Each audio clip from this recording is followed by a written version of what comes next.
जैसा कि विदित है कि इस बार बीएसपी के संस्थापक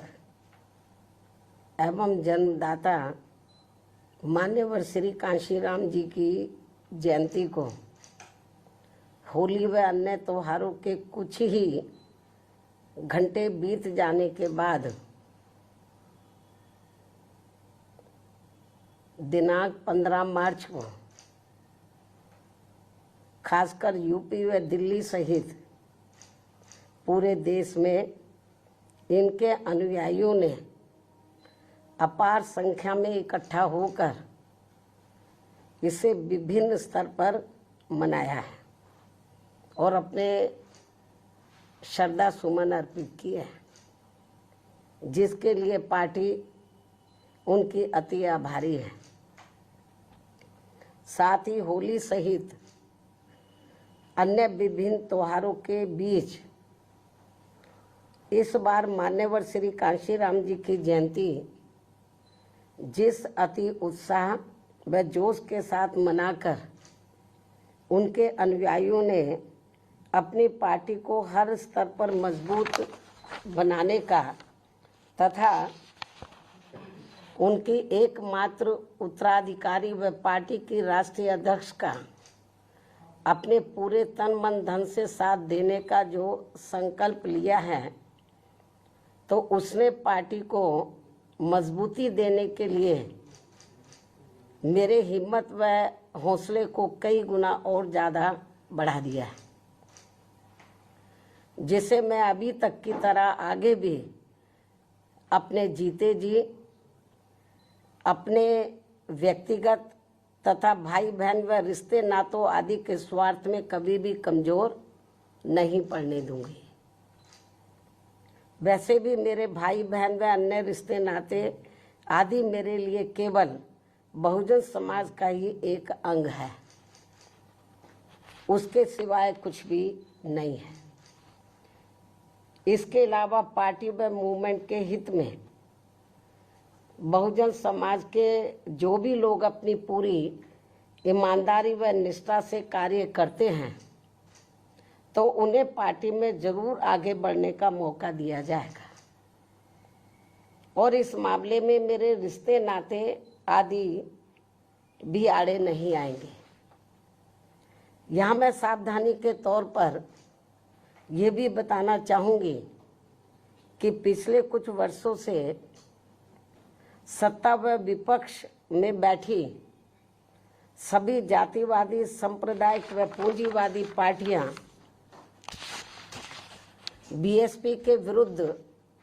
अंदर अंदर आपस में मिलकर बहुजन समाज की एकमात्र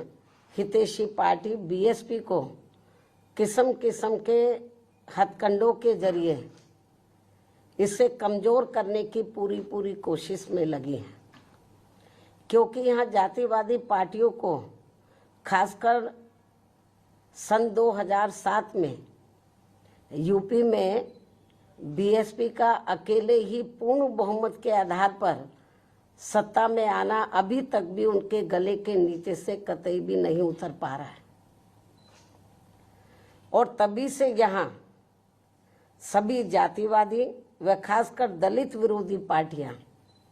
किस्म किस्म के हथकंडे इस्तेमाल करके बीएसपी को कमज़ोर व ख़त्म करने में लगी है। इसी प्रकार बाबा साहब डॉक्टर भीमराव अंबेडकर के जीते जी भी इन्हीं जातिवादी पार्टियों ने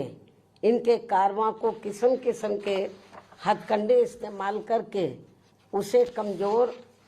व ख़त्म करने का पूरा प्रयास किया था, जिसे बाबा साहब ने व बाद में मान्यवर श्री कांशीराम जी ने भी इनके मंसूबों को पूरा नहीं होने दिया है। और अब मैं भी अपने बहुजन समाज के बलबूते पर इनके इस मंसूबे को किसी भी कीमत पर पूरा नहीं होने दूंगी। ये मेरा पार्टी के लोगों को वायदा है, जिसके लिए मुझे अपने बहुजन समाज का हर स्तर पर साथ मिलना भी बहुत ज़रूरी है। और अच्छी बात यह है कि बहुजन समाज पूरे तन मन धन के साथ अब मेरे साथ खड़ा है। अभी भी खड़ा है। इतना ही नहीं बल्कि दलित व अन्य उपेक्षित वर्गों के लोगों को ये मालूम है कि ये लोग यूपी में बीएसपी की पूर्ण बहुमत की सरकार बनने से पहले यहाँ जातिवादी उच्च वर्गों के लोगों के सामने, यानी कि जो बहुजन समाज के लोग हैं, खास तौर से दलित वर्ग के लोग, यहाँ जातिवादी उच्च वर्गों के लोगों के सामने ना तो चारपाई पर बैठ सकते थे और ना ही उनके बराबर की कुर्सी पर भी बैठने की हिम्मत जुटा सकते थे। लेकिन सन 2007 में बीएसपी की अकेले पूर्ण बहुमत की सरकार बनने के बाद से ये सब अब काफी कुछ बदल गया है। अब ये लोग उनके बराबर में चारपाई व कुर्सी आदि पर भी पूरे सम्मान के साथ बैठ सकते हैं। ये जो बहुजन समाज के लोग हैं, यही है वास्तव में यहाँ सही सामाजिक परिवर्तन। यही है वास्तव में यहाँ सही सामाजिक परिवर्तन, जिसे मेरे नेतृत्व में बनी बीएसपी की सरकार ने लाया है। लोग सामाजिक परिवर्तन की बहुत बात करते हैं, लेकिन उसको धरातल पे कभी उतारते नहीं हैं। लेकिन मेरे नेतृत्व में सन 2007 में जब अकेले पूर्ण बहुमत की सरकार बनी तो इसे मैंने धरातल पे उतारा है, जिससे यहाँ यूपी में हमारे संतों, गुरुओं व महापुरुषों का काफी हद तक सपना साकार हुआ है, जिसकी वास्तव में पूरी देन मान्यवर श्री कांशीराम जी की है। और ये सब यहाँ समाज में परिवर्तन लाने के मामले में इतिहास के पन्नों में जरूर लिखा जाएगा। इसके साथ ही बीएसपी की सरकार ने ही यहाँ यूपी में इन वर्गों के लोगों को, यानी कि बहुजन समाज के लोगों को काफी हद तक अपने पैरों पर खड़ा किया है। अपने संतों, गुरुओं व महापुरुषों को भी विभिन्न स्तर पर पूरा आदर सम्मान दिया गया है, जिसे लोग कभी भी नहीं भुला पाएंगे। लेकिन ये सब यहाँ सभी जातिवादी पार्टियों के गले के नीचे से अभी तक भी नहीं उतर पा रहा है। इसलिए अब वे इन वर्गों में से स्वार्थी किस्म के लोगों को आगे करके उनके जरिए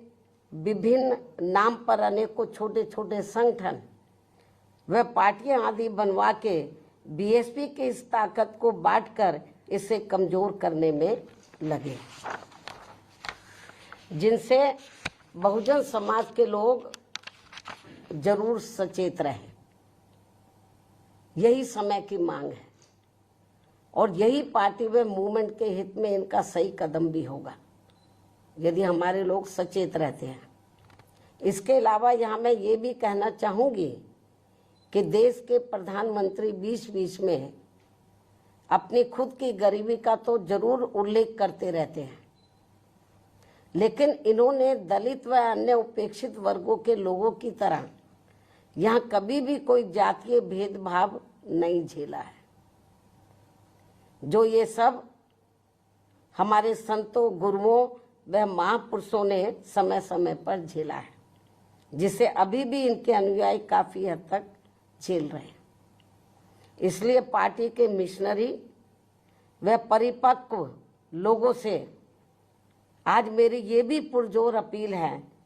कि वे ये सभी जरूरी बातें अपने बच्चों व खासकर युवा पीढ़ी को जरूर हमेशा बताते रहें,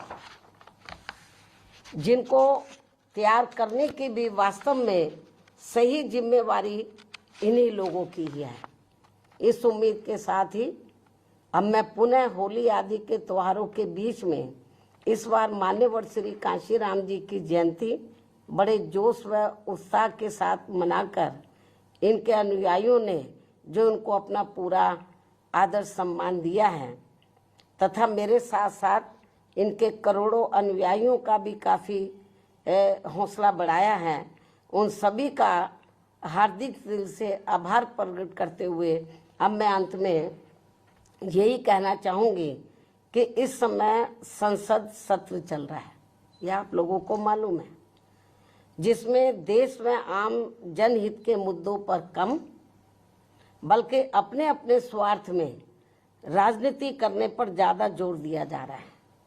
जो ये अति चिंता की बात है। साथ ही पिछले कुछ समय से वक्फ बोर्ड पर भी सत्ता व विपक्ष द्वारा जो राजनीति की जा रही है, तो ये भी अति चिंता की बात है। और यदि ये मामला समय रहते आम सहमति से सुलझा लिया जाता तो ये ज़्यादा बेहतर होता। केंद्र सरकार इस मामले में जरूर पुनर्विचार करे, सोच विचार करे, ये भी हमारी पार्टी के केंद्र सरकार से पुरजोर अपील है। इस उम्मीद के साथ ही अब मैं अपनी बात यहीं समाप्त करती हूँ। धन्यवाद। जय भीम व जय भारत।